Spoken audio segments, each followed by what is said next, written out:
This was released in the month of March, and for existing customers, existing SEBI regulated customers, they gave us a time, us being Infido, time of 1 year to get adopt this framework. But the new ones, when they came into picture, they're like, you have to first adopt this framework, get audited, get an audit report, and then we will give you our business. So the initial thought was, I'm not a regulated entity. Let's see how we supported them. Why SEBI came up with this regulation is because all the traditional companies are moving towards cloud adoption. And people do a thing without understanding the impact of it. So it is better to choose the cloud service provider very carefully, assess them and integrate them with your existing systems in a way that it is not very disruptive also, easy to manage, and the framework perfectly does that. It takes care of your security issues, it takes care of your third-party risks, all that. And the objective was to, of course, issue the mandatory controls, like every government authority which has regulated entities, they issue a control list, and these are 4 9 principles. We will go through them one by one. First of all, the need is security threats. For any regulated entity, the data is gold. If that goes away, everything falls apart. And if there is a bank, if there is a mutual fund company, stock exchange, anything and everything depends upon data. We cannot let that go. So yes, to prevent from phishing attacks, malware invasion, to something like insider threats and governance issues, this framework covers all of these threats. Should I move on? Pictures taken? Just to give you a perspective of what cloud is, definitely you all are learned colleagues and industry leaders. But generally, the cloud deployment models which any entity or any organization can go for may range from public to hybrid, and they may opt for anything from SaaS to IaaS. Spot if you are an RE or if you are catering to an RE. These are the SEBI regulated entities, which we in short call them REs. If you are catering to any such customer or if you are expanding to this industry, then definitely you should be adopting this framework, getting yourself audited to see the effectiveness of the adoption. Alright, so what does SEBI say? They say that you have to immediately implement it. But the customers already, since we are the third parties, they gave us the testing. We all know we can't move beyond, without testing, and then continuous monitoring because it is a third party. And that may be sitting in any area of the globe, and you do not actually have any control unless you monitor them continuously. And yes, the security controls will include the best practices like zero trust model, regular updates, somebody dedicatedly working on the updates that these cloud companies are giving. Which would be annual risk assessments with the cloud service provider, review of their reports, checking doing the due diligence about their market image as well. Because you are giving a chunk of your processing and your, the chunk of your processing to some other entity. You are subcontracting your business to them. So your business continuity would a lot depend on their receivables.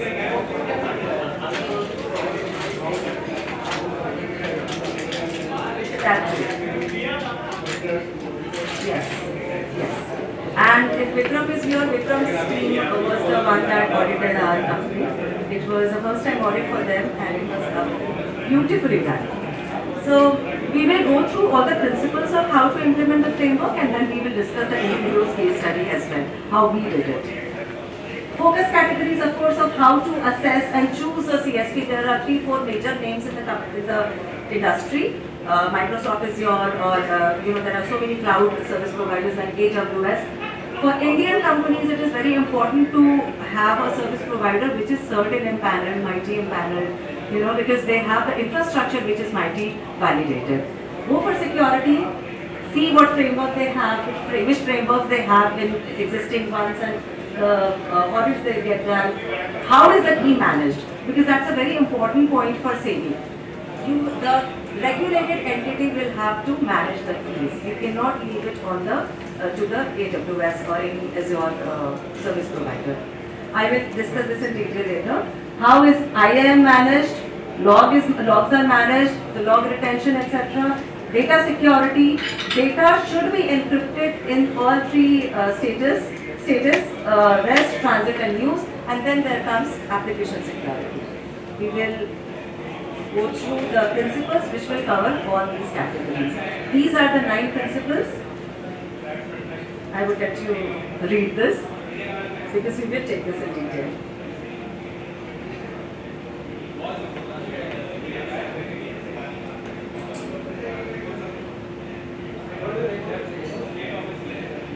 SEBI framework for cloud adoption. What is the example for data encryption in use? So, I'm sitting in India. My data center is in US. So when that data center is transferring data to me, that is in transit, and when it is at rest, it is rest. But while I am accessing the data, can the user see the data in plain text? Is there role-based access? Is it encrypted for everyone, or is it who can decrypt the data? So in all cases, in regulated entities, they do not want anyone to see the data. If possible, there would be systems running in the back, but the cloud service provider should not be able to see the data. And if my application as a third party of a regulated entity is based on AWS, is hosted on AWS, I should also not be able to see the data. Now, data is a vast term rather. There would be so many kind of data. What data is relevant to SEBI? Is it employee names? Is it employee IDs? Is it financial data? Customer names, customer IDs? So that is also something which we need to get clarity on. What data do you want to encrypt and protect in this framework? So in rules like encryption while the data is in use, so if the person it will have to be encrypted till the time the customer does not ask us to decrypt it in written. So what we follow is that there is a need for support or troubleshooting. Then we will have to see the data. Unless we see the data, we will not be able to. So the customer says that they go ahead and troubleshoot this issue for me. Maybe they will give us an ID, maybe they will give us something. So there we will have to further probe and see what the issue is. Then we will decrypt the data. Till the time there is no need for support and troubleshooting, it should remain encrypted. And if there is a troubleshooting team of 50 people, not all 50 people need to have access to decrypted data. So role-based access along with data encrypted in use.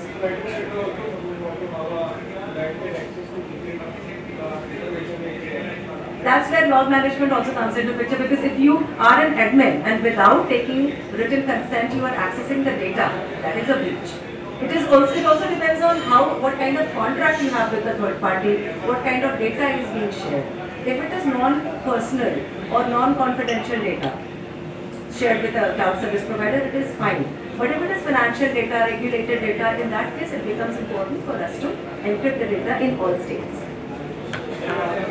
Alright, so these are 9 principles explained. I have put 3 principles on each slide for easy understanding. But first of all, you have to have a cloud governance framework. That was the first step that we did.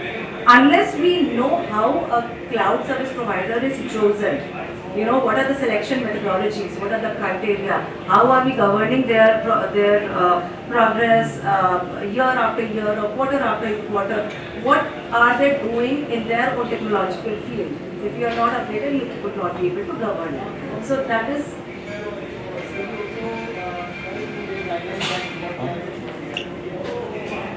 it just says encryption, but now every regulated entity asks for alias 256. So that's become a standard. So all the new companies, smaller companies would not have that level of encryption initially, but when they start getting audited, they would have to upgrade, depending on the kind of data they are using. And then the classification of data sits there are guidelines to encrypt the data, but before that the classification of the data needs to happen. Absolutely, but if you are a regulated entity, you would have already done that even in the traditional method of processing. Yeah, but what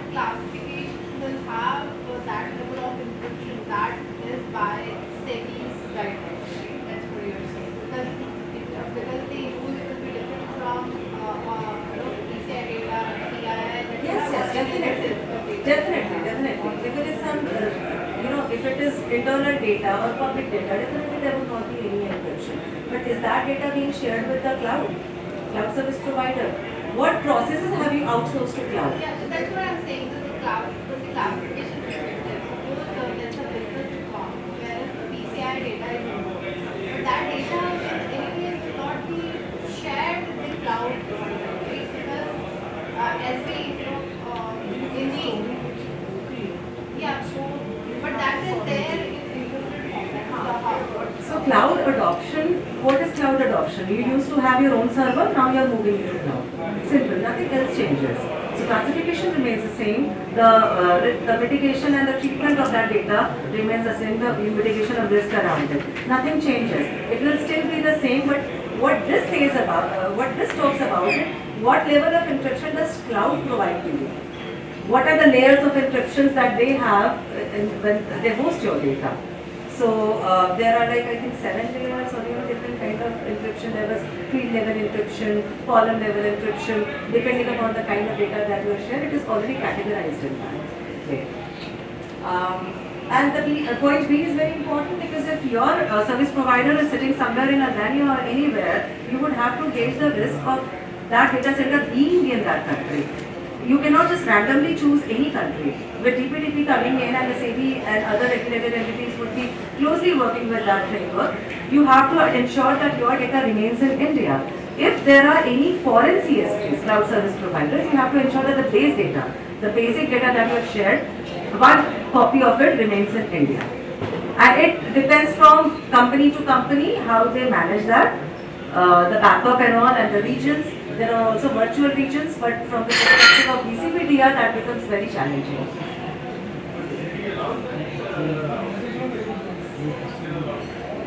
Because the RBI does not, and since we have worked with a few BFSI customers, what we have to do is we have to ensure that the third parties which we have sitting in Singapore or somewhere, there we are not sending any personal data, or we get exceptions. They accept this risk. When they are doing the risk assessment with us, they accept the risk. Fine, I'm letting this data go outside, but that's the prerogative of that customer.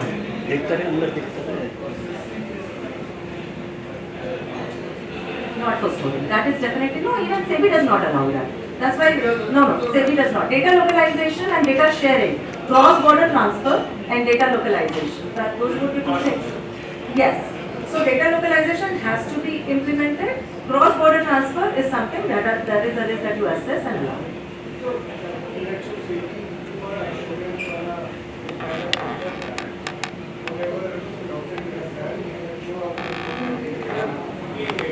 Yes. Yes. So they have a checklist.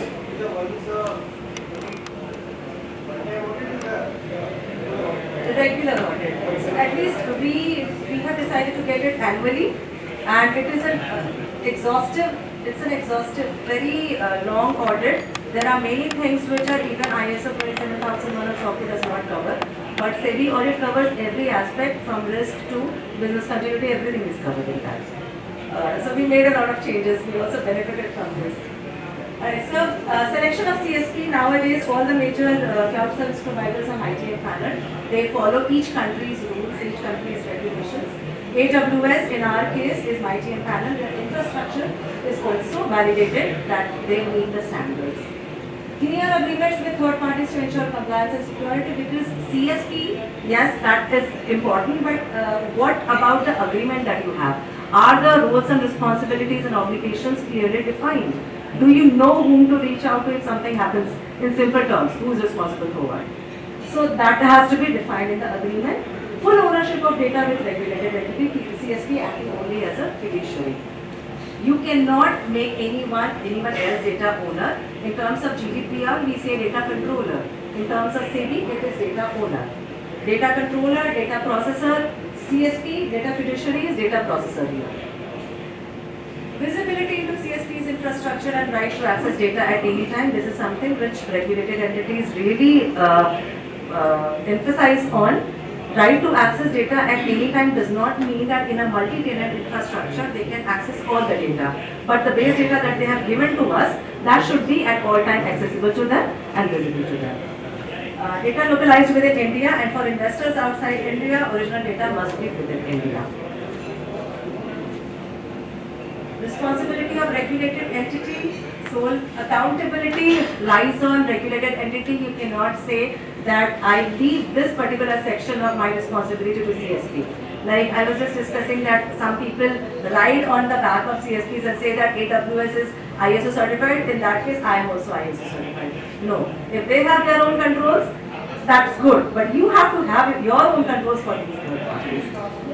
So, actually, data centers, they don't rather it is routed through MSPs, they are MSPs, managed service providers. Yes. So how these guidelines frameworks are followed? Okay, so through the empanelment. So if you go and check MIT empanel CSPs, you will see there the MIT itself is ensuring that they are following all the guidelines. That's great. The agreements that you're talking about, if you go to admin center of the cloud service provider, you will see all the agreements. You just have to go read and sign. So this is not a by contact agreement between the AWS And the regulated entity. yes. As a it is through managed service provider. No, not They are necessarily. on behalf of us, managing for the organization. The agreements are one-sided kind. There is no sign up between these two parties, the entities and the AWS. So that is where I think this framework would come into picture. You cannot have that. If you are selecting the CSP, the agreement should be clearly between you as a regulated entity and the CSP. If you are going to manage services, your name should be on that agreement, your organization's name, and it should be clearly defined. So tripartite agreements are I will have to get back to you on this one, but as far as I know, not permissible. If you are deploying it for the first time, you have to have both the parties clear obligations, and in case of managed service providers, you will not be able to do that.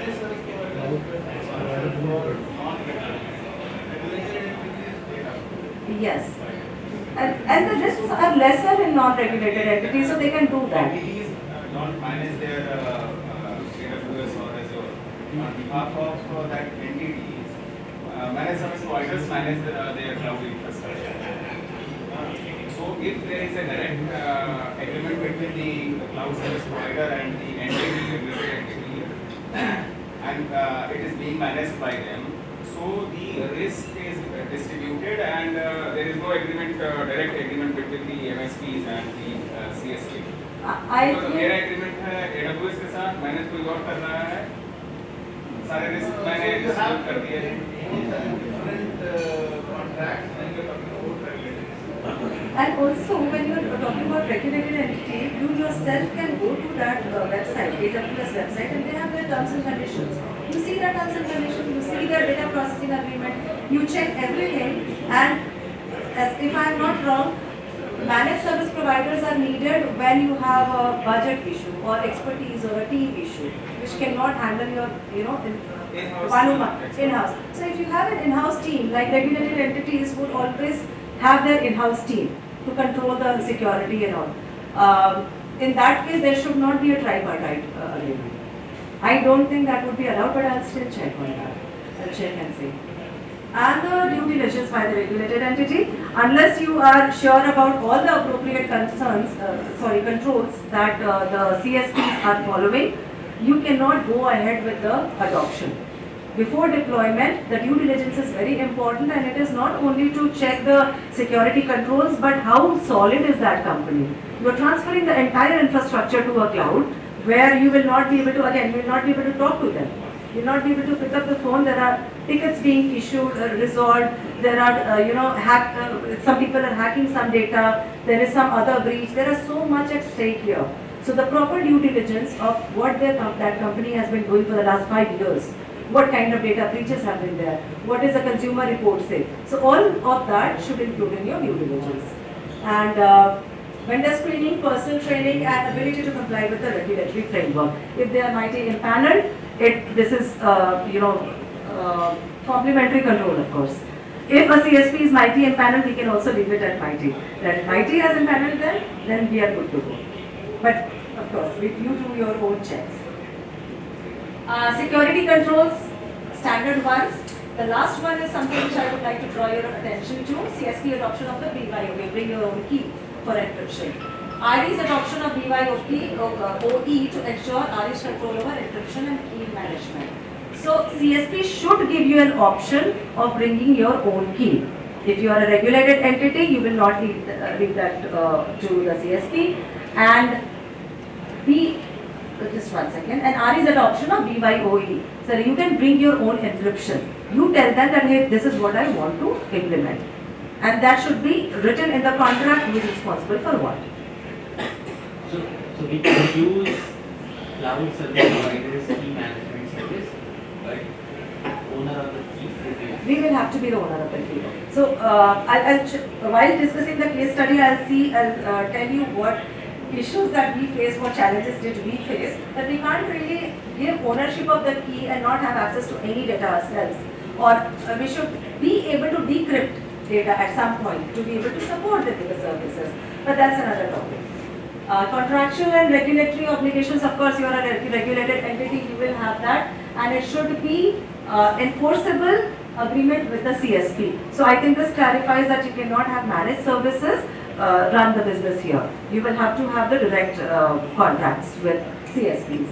And unless you have that, you will not be able to call the shots. You have to have you have to have clarity on what the cloud services are providing. If you don't have the contract, what will you enforce? They are using their terms and conditions, the clients, wherever they are serving.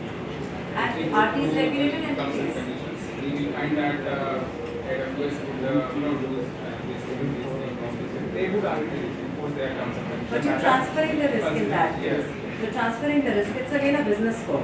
If you're a regulated entity, definitely one would not go for that. But if it is something that you can make accept the risk or transfer the risk, you will go for that. I would say they are not transferring, they are doing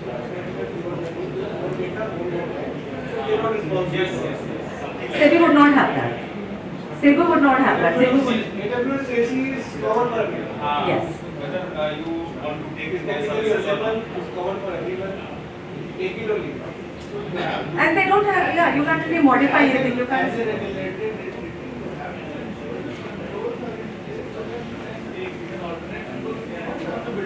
You have to build it.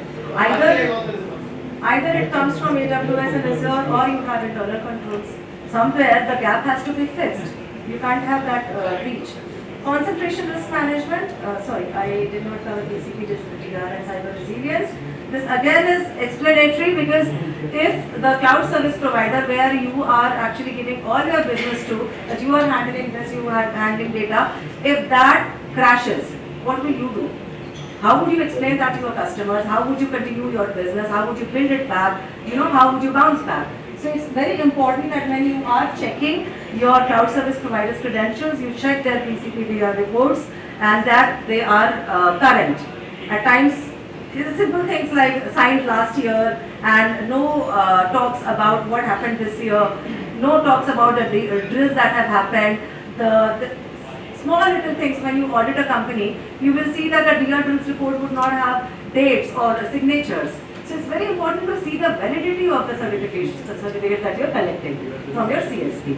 And otherwise you would not have any अपनी तरफ से कुछ भी नहीं रहेगा आपको explain करने को when you are questioned as an RA. In fact, ma'am, bigger risk I see that is the what if CSP goes out of business? That's why this is when CSP, like at AWS, when I told this to my You have management, everything with them and then they are out of business. one of the controls says that you should have an alternate and interoperability, it has to be cloud agnostic and your system should be able to move from one cloud to another in a seamless manner. That's where the, yes, it is. But then जब मैंने अपने management को बता दिया like अगर AWS डूब जाएगी तो सब कुछ डूब जाएगा. नहीं, that is not how risk management works. You have to be prepared for any eventuality. But yes, if your systems are that robust that they can be moved, if the CSP is providing the, what is it, I think CSP agnostic solution is what we went with. But if the CSP is providing that kind of an infrastructure which can be moved to another one, it's working with another cloud like Azure, AWS is working with Azure, then that becomes very easy. But this is where concentration risk management also comes. But again, see these days, this is the time you have a lot of takeovers, so you can't trust from one company tomorrow. Meta is here and tomorrow somebody else takes over. Biggest contender, very less, just a case study left after this.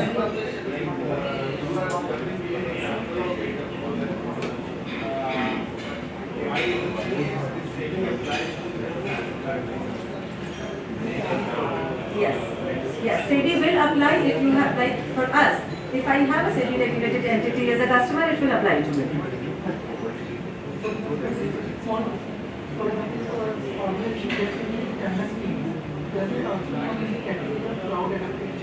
You're using MS Teams for making calls? And there would be data that would be going into that call. So any process that you are outsourcing and adopting a SaaS product for that process, you will have to, and if you are talking to a regulated entity, if you are providing services to a regulated entity, if MS Teams is being used to access their data, whether it is a call recording, whether it is business plan, then you will have to follow this. Then it is not. No. If it is an internal communication tool, then no. But if it is moving, if you are moving your internal servers to cloud servers, then it will be considered. No, but basically if you are doing your core business on that, Yeah. your core business is being run on If something. your services are hosted on AWS, then it makes sense. Otherwise, there are so many SaaS parties that you can do.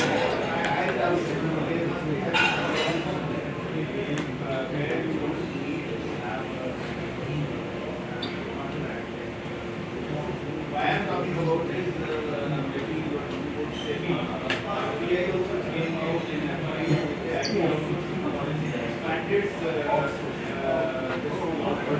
Yes.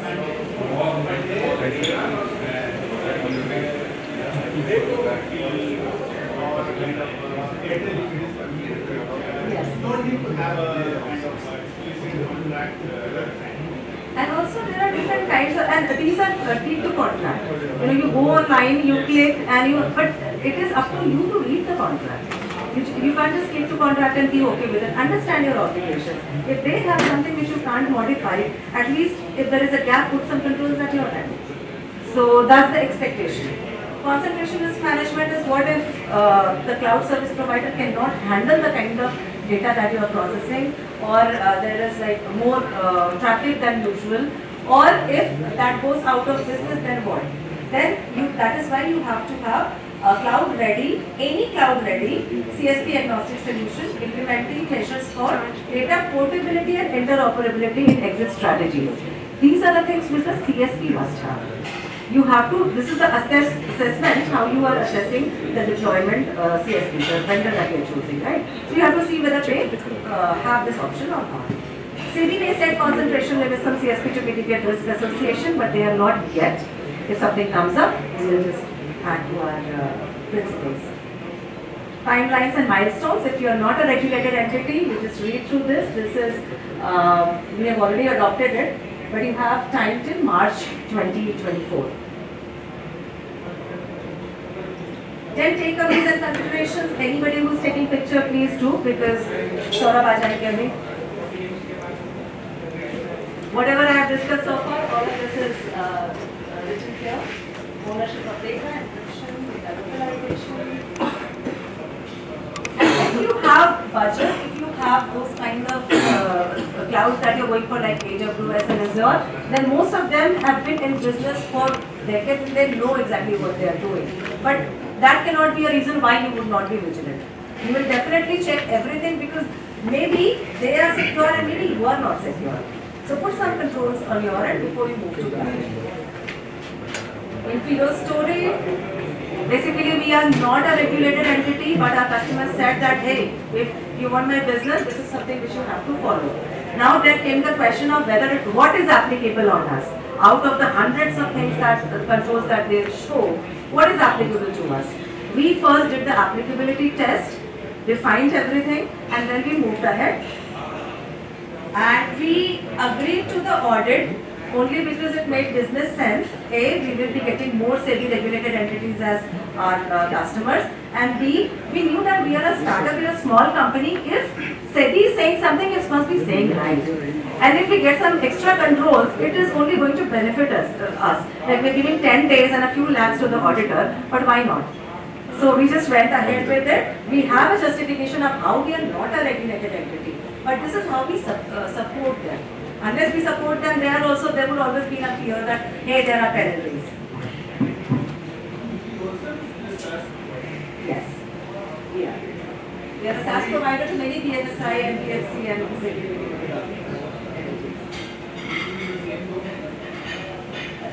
We are an AI powered bot which helps HRBPs. Now this HRBP can be sitting in a bank or anywhere, FMCG industry. So first of all, we told the management that please don't stop us, please give us budget. We are a small company, but we need this. We need more customers, and we brought sales in that if we do this, we'll get more customers. Internal assessment, we knew we are ISO certified, SOC 2 compliant, and everything was there. But what is the gap? What is the expectation of SEBI? If they are expecting something from regulated entities and we have their personal data, what are we supposed to do? The internal assessment. Same I do think simultaneously my team member has written this, who actually did it and he was juggling many things. So talking to the auditors, reading up on SEBI, reading up on case studies, all of this needs to be done if you have to contextually put everything together for your company. Identify opportunities like we did. This was not this was not an obligation on us, but this was an opportunity. Identify the opportunity to grow and become better.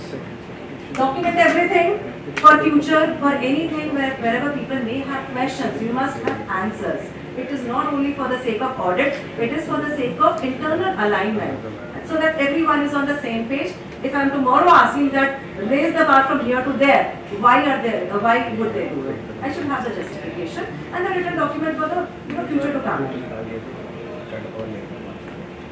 I was discussing with somebody that how to prepare for this audit during the audit.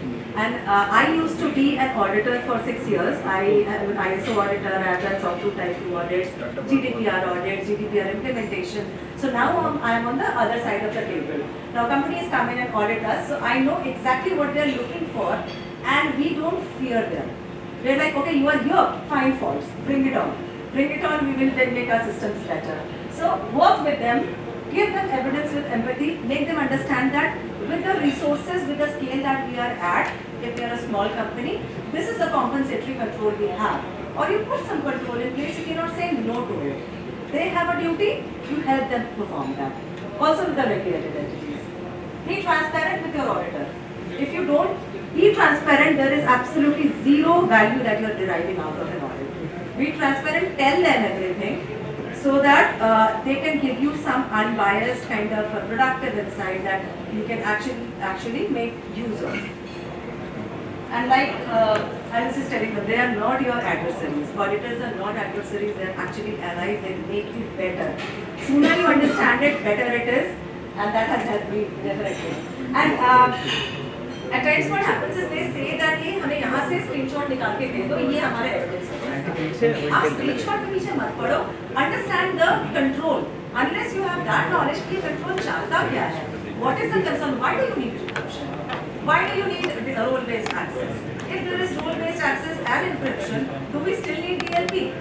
If there is a data leak issue, there is a concern, and if there is role-based access, कैसे हो सकता है? So understand the chain that goes on, and then as per your capabilities, help them get it. Show that you have intentions and the right resources in mind that you will actually put something in place. Then it actually gives you some benefit. And never fear to have a conversation with the auditor. अगर वो कुछ मांगते हैं और आप कहते हैं अच्छा ये तो नहीं है, या ये है ये नहीं है, अरे बात तो करो, समझो. They are there to help you. You are paying them, you are giving your time. So have a conversation and benefit from it. So results has been that yes, हम SEBI framework से compliant है. Now the CSPs or any company that comes to us and like आप SaaS हैं, आप cloud पे based हैं, इसलिए आपको ये करना है. हम कहते हैं कि here it is. So now we have a cloud governance framework. We did not have that before. Okay, मेरे कंपनी ज्वाइन करने के पहले से AWS की कंपनी में वहीं पर होस्ट हो रहा था. Nobody knew anything कि क्या चल रहा है. But now we know. We went back 4 years. We went back to 2013 actually and saw कि क्या parameters हैं. यार मैं क्यों आपने AWS choose किया? Why not Azure? Why that? So उनके जो insights होते हैं that help you understand the vision of the company. कहीं गलत हो, how would you explain them? Historical context. And all of these things, customers are happy, we got that customer, launch ho gaya, clear understanding of demarcation of roles and responsibilities. We are not fearful because we know that हमें ये ही करना है. ये हमारे CSP का काम है, ये हमारे regulated entity का काम है. So that is very clear in our text. If tomorrow there is an incident, I would know who's responsible and how to support them. If I am responsible, how can I seek support? Right? So this was my presentation. There is an aftermath of the audit. Stay updated. Things keep changing. कल को अगर किसी ने बोला कि ये there is a new circular, लेकिन बता रहे थे circular के बाद there is a new circular, आपको पता ही नहीं है क्या कर रहे हो आप फिर plans team में मतलब फिर so keep updated, proactive, regular updates to your management because management buy-ins is a regular thing. आप year on year नहीं कर सकते हो that when the audit comes तब हम budget मांग रहे हैं या approval मांग रहे हैं. No, they have to be aware that there are risks. We are working for a purpose that is aiding them survive and stand solid. So do that. Document everything. I cannot assert this enough. Share your experiences. Share what happened. Share how you got benefited. Share where you failed. Share how you got back up and what controls did you put in place. All of that is important. And here is the conclusion. I will get you later.